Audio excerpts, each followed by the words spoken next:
Now second formula what we are going to use in coordinate geometry, that is section formula. Section formula means, suppose it is a Cartesian xy plane where 2 points A and B are resting on that particular first quadrant. Don't think that always we are taking in first quadrant, like means these formulas are applicable only for first quadrant. Not like so. It can be second, third, fourth, anywhere. Okay, so A and B resting on first quadrant. A point coordinate is x1, y1. B point coordinate is x2 and y2. Okay, now one point is coming over there, that is P, and I have said over here P, the coordinate of xy, and that P point is basically divides the AB internally in the ratio of AM1 is to AM2. That means P point is resting on the line PAB itself, and by which it is dividing that line in two halves, and they are basically known as AM1 and AM2. So that way I can write, if this point is P coordinate xy, A coordinate of x1 y1 and B x coordinate of x2 y2, so I can write that PA by PB is nothing but AM1 by AM2, because it is dividing like that way. It can be equally divide also, but here I am taking they are not equal. Now we have to find out that what will be the value of that particular coordinate of P. That means I am trying to find out P point, which is I have mentioned over here that coordinate of P is nothing but xy. So I am trying to find out what will be the value of x and y. P point coordinate I have expressed over here xy, and in terms of x1 y1 and x2 y2 and m1 m2, in these three terms we have to express that xy value, because these three points are known. That means x1 y1 it is known to us, similarly x2 y2 it is also known to us, and the division, what ratio that point is dividing, this is also known to us, m1 and m2. So I have to find, or I have to express that xy coordinate value with the help of these three coordinates. That is the objective, and that is the formula is known as section formula, because that point is basically sectioning these two, this straight line. Okay, so just like the same way in the previous formula, we have drawn some intentional perpendicular and parallel line just to solve it, like AG, PF and BC. AG, PF and BC, these three perpendicular I have dropped on the x-axis. That's why I have written AG, PF, BC perpendicular on x-axis. Similarly, PD and AE, I am projecting two parallel lines which are cutting this perpendicular actually. So they are PD and AE, they are parallel to x-axis. Intentionally I have drawn these lines. Now from similarity of triangles, we know that two triangles can be similar if the angles, each and every angles up to those two angles are equal. Okay, as well as sides are also should be in a same ratio. I am not going to that particular side ratio. I am establishing these two triangle. Which two triangle? One triangle is APE, and second triangle that PBD. These two triangles are similar triangle.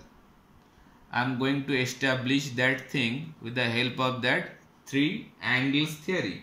That means angle A will be angle equal with angle P. Why? You can see that these two lines, that means AG line and BC line, they are basically nothing but two parallel lines, and this AB is nothing but a transversal on them. So if two parallel lines are there and one transversal is there, so obviously these two angles, that means this angle and that angle, obviously will be equal corresponding angle. I am writing that one in short, equal corresponding angles. Similarly, if A and P is equal, that same fashion, that angle P, that means this angle will be equal with this angle, because in the same fashion I can say that PF and BC are two parallel lines and PB is a transversal. So in the same manner, equal corresponding angles, I can equate that angle P equals to angle B, because these two parallel lines and this one is transversal. So that same logic can be established over here also. And these two angles, obviously they are 90 degree, because these two are perpendicular on the x-axis and these two are parallel to x-axis. So they will intersect at a point that must be a 90 degree point. So obviously I can write angle E is nothing but equal to angle D. So these three angles, when they are equal with each other, then we can say these two angles must be similar triangle. So it is established now. Now while these two triangles are a similar triangle, then you can write the sides of these two triangles will be in a same ratio or same proportion. Okay, so that way if these two angles, if they are similar triangle, they means these two triangle, if they are similar, then I can write that PA with ratio of PB. Similarly, AE by PD, similar sides will be in the same proportion, and BD or rather say PE to BD. So while they are similar triangles, so always I can write this kind of proportion, they must be equal. Now here I have to establish all these sides by using this coordinate value. Like suppose AE we can write, AE means this distance. What is this one? AE, I can write that here to here, that is x, and I can say first by notation, it will be much more easy to understand that this point I am taking like O, origin. Okay, so AE is nothing but equal to GF, and GF can be written like OF minus OG. So OF is nothing but x and OG is nothing but x1, because that is a travel through the x-axis. Similarly, go for the PD.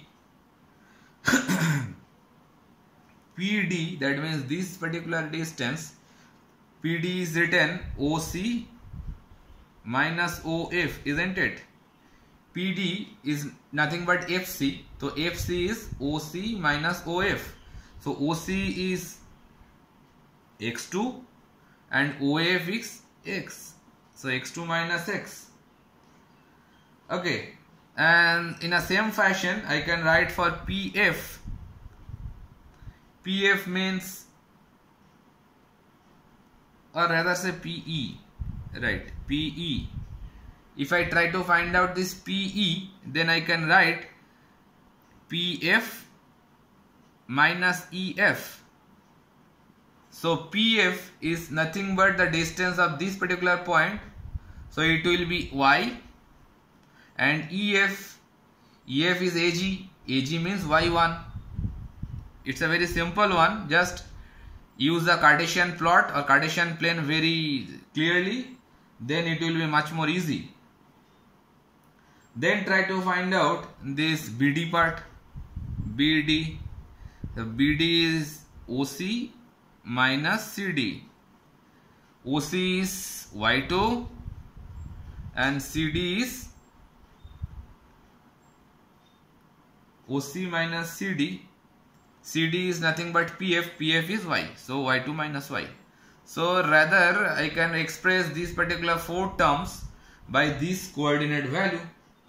Then I can write that M1 by M2, basically that PA by PB, PA means M1, I have written over here, PA by PB is nothing but M1 by M2. So from this expression, now I can write like this, M1 by M2, M1 by M2 means PA by PB is equals to AE by PD.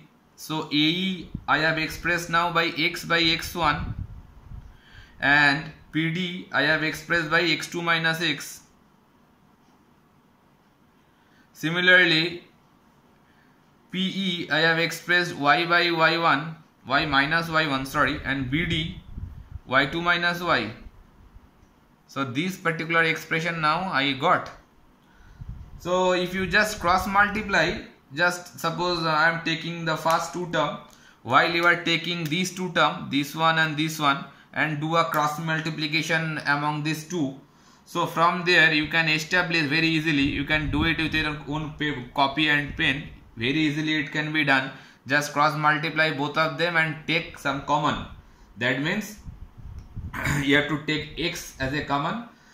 Then you can find the value of x. It will coming like this: m1 x2 plus m2 x1 divided by m1 plus m2. That value will come if we take these two values. Similarly, if we take this one and this one also, make a pair, and from there again do the cross multiplication and take some common as y, then you can find the value of y also. So it will come like this: y equals to m1 y2, m1 y2, in a same manner, in a same combination, same pattern you have to follow. x2 के जगह y2, x1 के जगह में x1, the denominator will be remain same, m1 plus m2. So these two equations is very commonly used to find the coordinate value of x and y. And what is that xy? The xy is that particular point coordinate, which point is basically dividing a straight line and a ratio of m1 to m1 is to m2. So if you try to find out the coordinate of that particular point, so that will be the formula by which you are trying to get the value. Okay.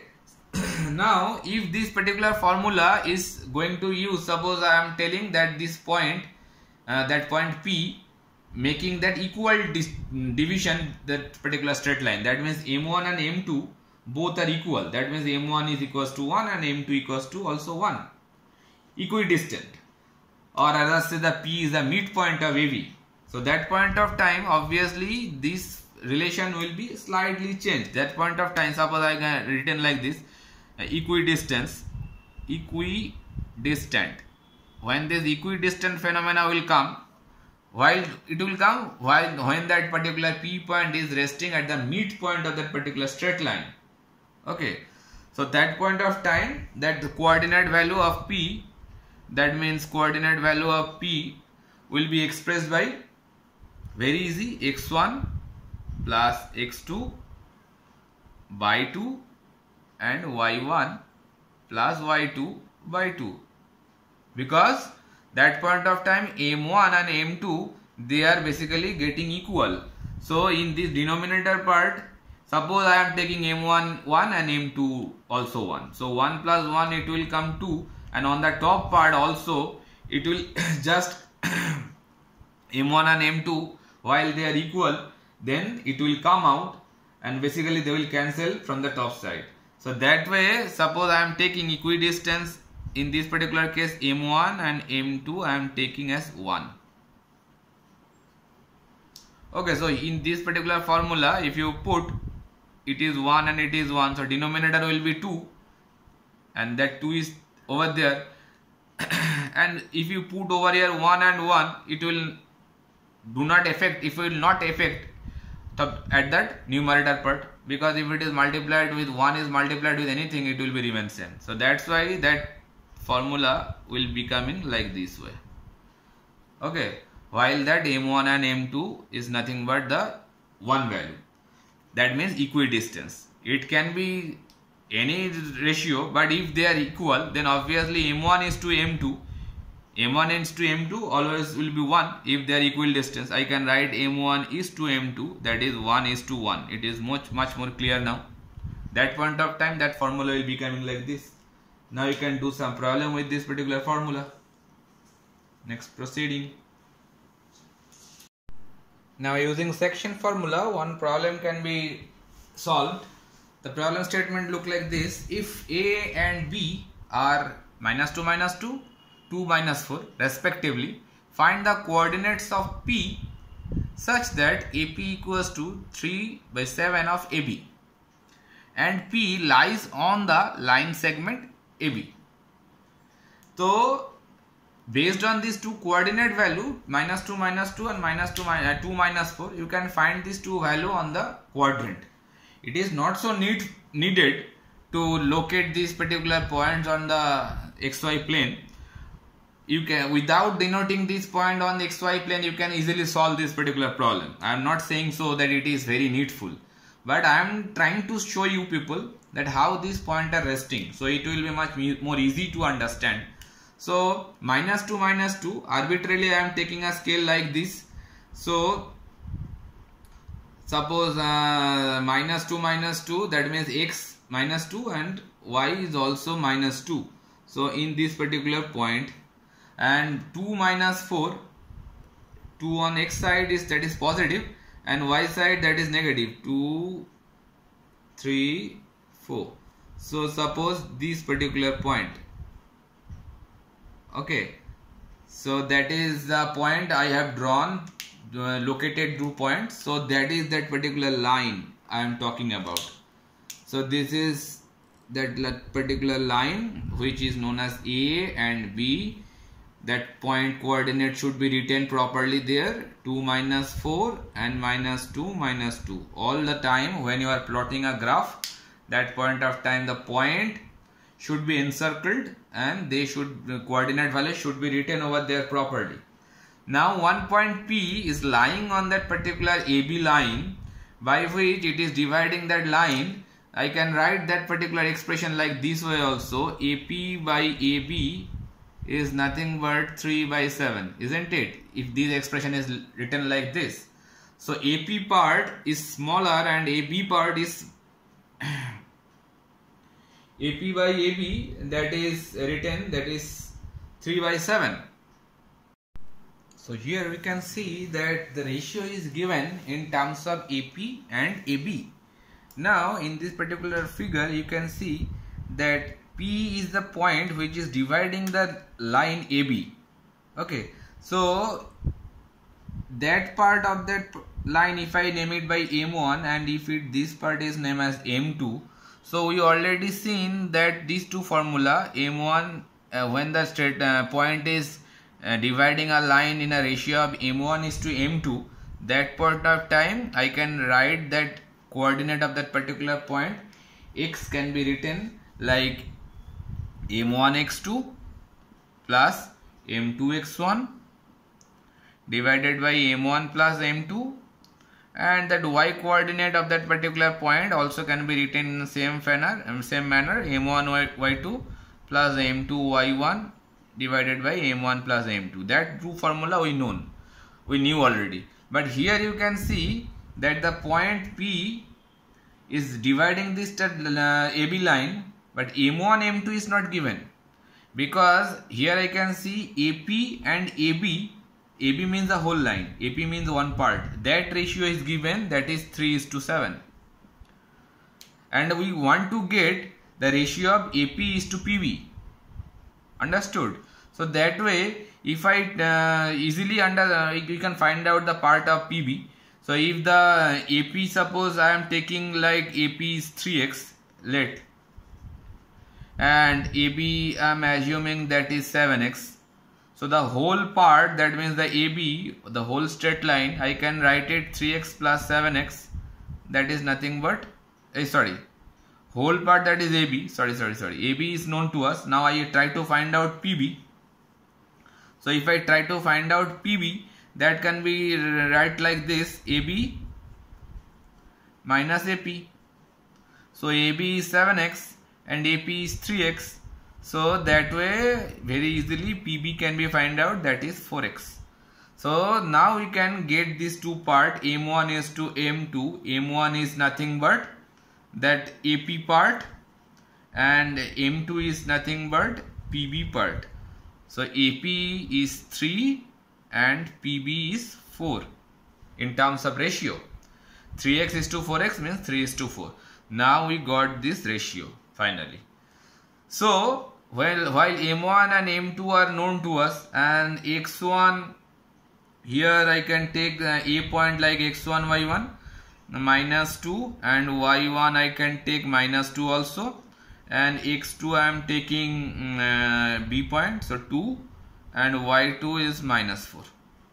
So m1 is to m2 is known to us, x1 and x2 also known to us. Then you can easily find out the value of x coordinate and y coordinate. It is very easy to find out now. So suppose just putting the values of all those known values, m1 is I am taking like 3, x2 is nothing but 2, plus m2 4, and x1 that is minus 2. m1 by plus m2, that means 3 plus 4. So that way that formula will give you 6 minus of 8, that will give you minus 2 by 7. So that is the x coordinate value. Similarly, y coordinate also can be find out. m1 that is 3, y2 nothing but minus 4, plus m2 that is 4 multiplied with y1 minus 2. Similarly, it will be 3 plus 4. So 3 minus 4 minus 12, and it will give you minus 8. So it will finally coming minus 20. Minus 20 by 7. So that is the coordinate of x and y, which is the coordinate of P. So it can be written like minus 2 by 7, comma minus 20 by 7. That is the final coordinate value of that particular point P, which is dividing this line in a ratio of 3:4. Okay, understood? You can raise 2 points on that particular graph. If it is a proper graph paper, you can try it once on your proper graph paper. Just project these 2 points, put a proper scale over there, and find these 2 values on that particular plane. Then you can see this particular point will divide that line in a ratio of 3:4. Now it's easy. Okay, moving to next part.